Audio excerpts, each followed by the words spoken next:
Hello दोस्तों, नमस्कार। मैं लेकर आई हूँ आज एक सौतेले बाप की दिल दहला देने वाली कहानी। गांव के एक कोने में बसी थी एक छोटी सी बस्ती।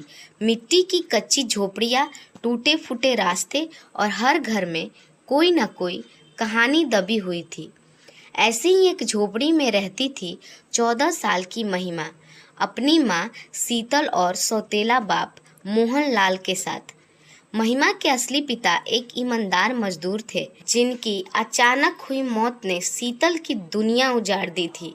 समाज और परिवार में दबी हुई सांसों और अकेली औरत की बेबसी ने शीतल को दोबारा शादी करने पर मजबूर कर दिया।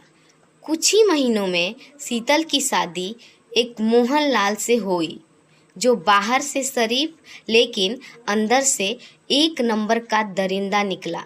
शुरुआत में सब ठीक था। शादी के कुछ महीने तक सब सामान्य सा लगा।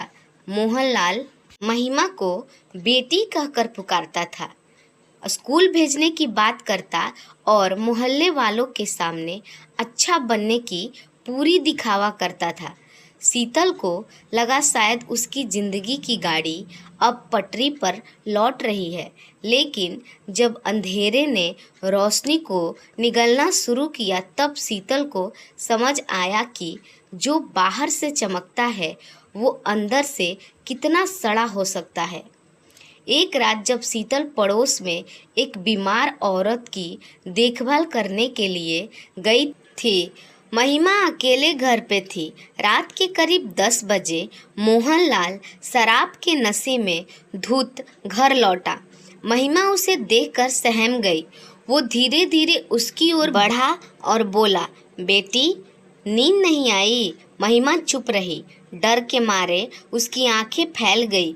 मोहनलाल ने धीरे से उसका हाथ पकड़ लिया और बोला, डर मत, मैं तेरा बाप हूँ ना। लेकिन उस रात महिमा की मासूमियत, उसका बचपन, सब कुछ छीन लिया गया।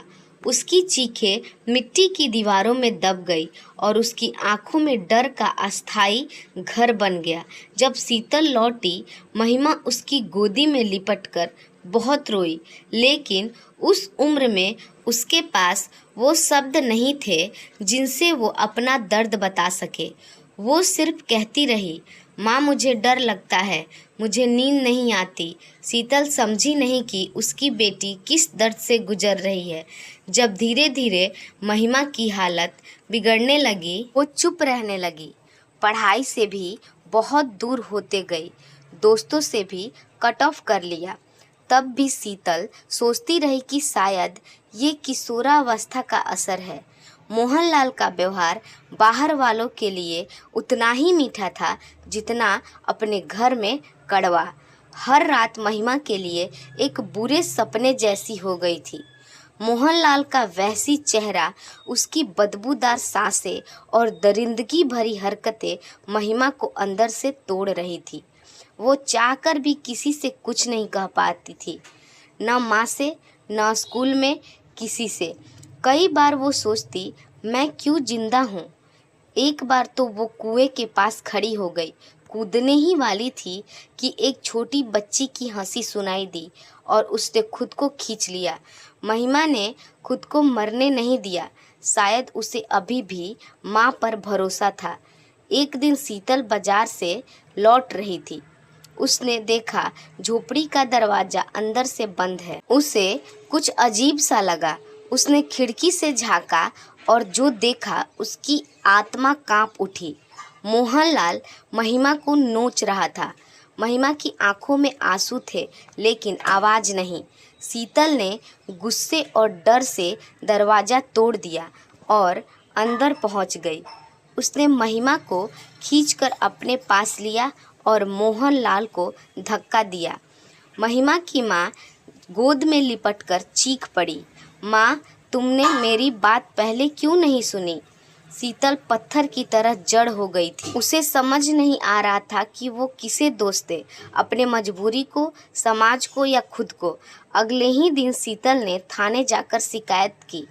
पुलिस वालों ने पहले नज़रअंदाज की, घर की बात है, सुलझा लो, क्या सबूत है तुम्हारे पास? लेकिन शीतल नहीं झुकी। ने अपनी बेटी महिमा के लिए इंसाफ के लिए महिला आयोग से संपर्क किया, पत्रकारों से बात की, गांव वालों को गवाही के लिए राजी किया। एक मां अपने टूटे हुए विश्वास के साथ खड़ी हो गई इंसाफ के लिए। आखिरकार मोहनलाल को गिरफ्तार किया गया। कोर्ट में मुकदमा चला। महिमा को कई बार जख्म को याद करना पड़ा, हर दर्द को फिर से सहना पड़ा। 3 साल बाद कोर्ट ने मोहनलाल को 20 साल की सज़ा सुनाई। वो अब सलाखों के पीछे था। शीतल ने गांव छोड़ दिया था। एक एनजीओ की मदद से उसने शहर में सिलाई का काम शुरू किया और महिमा को एक अच्छे स्कूल में दाखिला दिलाया। आज महिमा कॉलेज में पढ़ रही है, मनोविज्ञान की छात्रा है। वो ऐसी बच्चियों की मदद करना चाहती है जो बचपन से ही ऐसे जख्म से गुजरती है। और महिमा की डायरी के आखिरी पन्ने में लिखा था, जब मैंने पहली बार उस रात की सच्चाई माँ को से कहा, मैं डरी हुई थी, लेकिन आज मुझे गर्व है कि मेरी माँ ने मेरा साथ दिया। एक माँ अगर हिम्मत कर ले तो एक बेटी की दुनिया बदल सकती है। मैं आज भी टूटी हुई हूँ, लेकिन मैं बिखरी नहीं हूँ। अब मैं औरों को जोड़ती हूँ। अब मैं सिर्फ एक शिकार नहीं, एक जंग जीतने वाली लड़की हूँ। यह कहानी हर उस माँ बेटी के लिए है जो ऐसे जहरीले रिश्ते में चुपचाप घुटती हैं। बोलो, आवाज़ उठाओ, क्योंकि चुप्पी सबसे बड़ा अपराध है।